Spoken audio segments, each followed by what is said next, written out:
deduction. Well, and so to you, it might as well be the same kind of an assumption. Is anything justifiable, Helena? I think some things are justifiable if with these certain assumptions in place. Oh, okay. And so let me just make sure I understand you. If it conforms to your assumptions, is that your epistemology? No, I didn't say conform.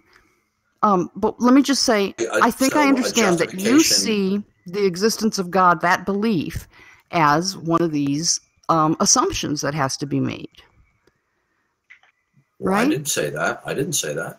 Well, you're asking me why aren't I including the existence of God among my basic assumptions? Why, succinctly, why don't you believe in a creator God? Right. I guess I can understand. You're not going to like this answer, but it's genuine. I think I can understand how you would want to include the existence of God among the kinds of things that you have to assume because you can't justify them. Because I think you need that to move through the world for you. But that is not an assumption that I need to take on in order for me to move through the world. I didn't ask you what you think of my ideas. I asked you, why don't you believe in a creator God? I'm telling you why. It's not anything that I need to assume. Oh, okay. So, do you need to have a starting point as to what the ultimacy of reality is to make sense of anything? I don't think so. So God is not necessary. So God in the Christian worldview would be defined as the ultimacy of reality, from which all possibility comes from, and which all contingency is derivative of. But God's not necessary. So there must be something else that makes God unnecessary. What would that be, Helena? You don't think God is necessary? No, I said God is not necessary in your view. So there must be something else that exists as the ultimacy of reality, making God unnecessary as the ultimacy of reality. So what would be the ultimacy of reality that would provide you for a basis for anything? I don't see reality as needing an ultimacy. I'm not even quite sure what you mean. Then if there's no ultimacy, then anything goes. Then you can't make distinctions, you can't make assertions, you can't make Well, no. I don't see why that follows. Because the moment you say that something cannot be, well, why not? Well, so the reasons... In order to affirm a state of affairs, okay, then that state of affairs or that entity cannot coexist with its negation. Okay? Now, if you're going to make positive statements... Hold on, let me make sure I understand you. In order to affirm a state of affairs or an entity, okay, it cannot coexist with its negation. Otherwise, it doesn't mean anything. Do you agree with that? So, for example, if there's no ultimacy, if there's nothing ultimate or universal, then anything goes, which means you can't affirm anything, nor can you deny anything. I just don't see why that follows at all. Because anything's possible. No, I don't think anything's possible. Good. Then there's an ultimacy to reality that prevents certain things from being possible. Or is the foundation metaphysically of why something is impossible. All possibilities and impossibilities are specific to and derivative to that which is ultimate. Right. I think we have... hold on, let me finish this time, because I let you finish a bunch of times.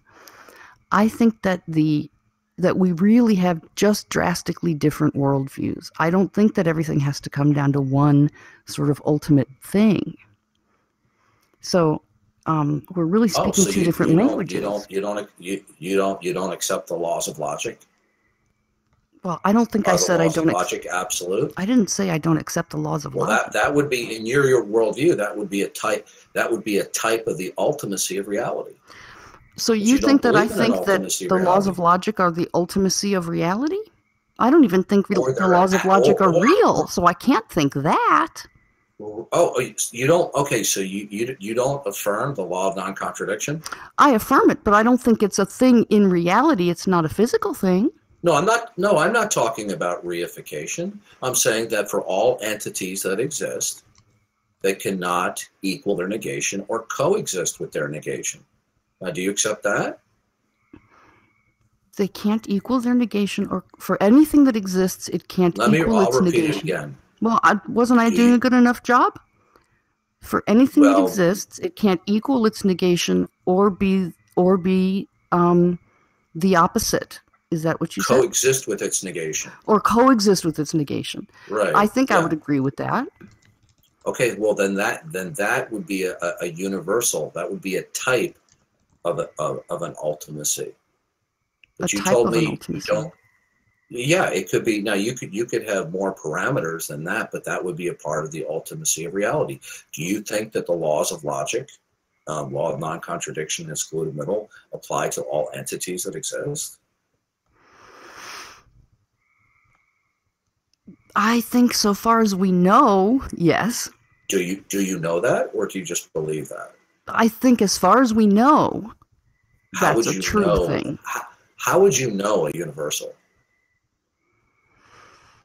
Well, I think the way you know a universal is if you don't, if, well, maybe with logic, um, because of the way it's constructed, Because it would be something is okay to say, universal because something is universal because you imagine it to be. no, I'm just thinking about logic. Okay. Okay. So And something is universal because you through sense perception. no, I'm thinking about logic. Okay, well, that's what I'm talking about. Hmm. Anytime we invoke a universal, and in this case, the laws of logic are a triplet of universals. Okay, so if Okay. you affirm that they're absolute and universal, there's no exception to the law of non-contradiction and the law of excluded middle. You're affirming that. Okay. Okay. Now, you told me you didn't accept that there was an ultimacy to reality.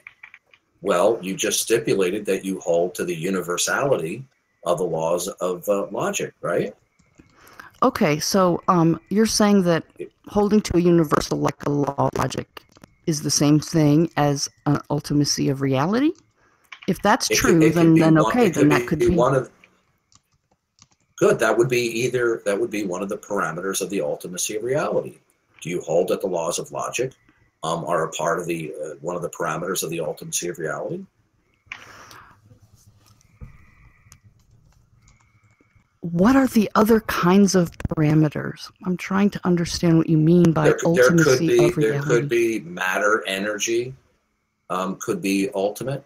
Okay, instead of a creator God who creates and sustains the universe, it could just be matter and energy, or a quantum sea of subatomic particles that gives rise to matter and energy could be the ultimacy. But So you mean you are something that accepting at sustains? least one universal, right? So Do you you're mean? accepting the universality of the laws of logic. On what basis do you affirm that? Do you mean? Is it by blind faith? I I'm not even sure what you're asking. Do you mean Okay, I you don't affirm understand? the laws of logic. Now, how is it the Mm-hmm. case Mm-hmm. that for all entities that exist, they always equal their they cannot equal their negation or coexist with their negation? How do you account for that? I think that is again a logical thing. How do you account for that? Well, what do you mean by account? I guess I want to ask. If you're going to affirm that for all entities that exist, they cannot equal their negation or coexist with their negation, how do Mm-hmm. you account that that's the case? I Do you mean, do why so do I by think blind that's faith? true? Is that what you mean? No, I said, how do you account that it is the case? Um, how do I account? I Yeah. think Do you do so um, by blind faith? no. I think first of all, we have a lot of evidential support for that idea, and also it works sort Wait of a like minute. math. Hmm. Wait a minute. In order